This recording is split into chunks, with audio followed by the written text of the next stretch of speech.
ये उस युग की कहानी है जहां अधर्म अपने चरम पर था और धर्म उसके विनाश की ओर धीरे धीरे आगे बढ़ रहा था। चलिए, एक और शानदार कहानी जिसमें एक माँ के हृदय की चीख है जो संसार को पुकार रही है। इस कहानी को सुनने के साथ साथ चैनल को भी सब्सक्राइब करें, क्योंकि इस चैनल में कहानी सिर्फ सुनाई नहीं जाती, लेकिन महसूस की जाती। यहीं मथुरा की अंधेरी रात, बाहर आकाश में काले बादल गरज रहे थे। बिजली की कौन समय समय पर मथुरा के किले को रोशन कर रही थी, पर किले के एक कोने में स्थित वह अंधकारमय कारागार जहां कोई आशा नहीं थी, वहीं एक नवजीवन ने दस्तक दी थी। देवकी प्रसव पीड़ा में कराह रही थी। कोई सहारा नहीं, केवल वासुदेव उनके जीवन साथी, उनकी शक्ति उनके पास थे। और फिर एक करुण पुकार के साथ जन्म लिया देवकी के दूसरे पुत्र ने। एक नन्ही जान जिसने अभी इस दुनिया की हवा भी ठीक से महसूस नहीं की, माँ की गोद में आकर पहली बार रोया। देवकी ने कांपते हाथों से अपने शिशु को उठाया। उसकी आंखों में आंसू थे, लेकिन वह मुस्कुरा रही थी। जैसे एक माँ को कुछ पल के लिए भी अपना बच्चा मिल जाए तो संसार की सारी पीड़ा भूल जाती है।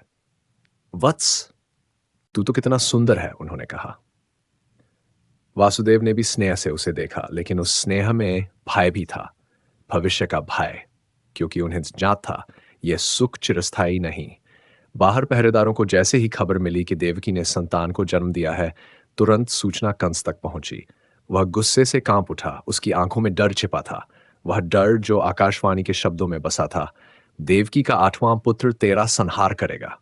और वह उस डर को क्रूरता के आवरण में ढककर चल पड़ा, उस अबोध शिशु की जान लेने। भारी कदमों की गूंज के साथ कंस कारागार में प्रवेश करता है। उसके वस्त्र राजसी थे, पर चेहरा पाप और घृणा से भरा।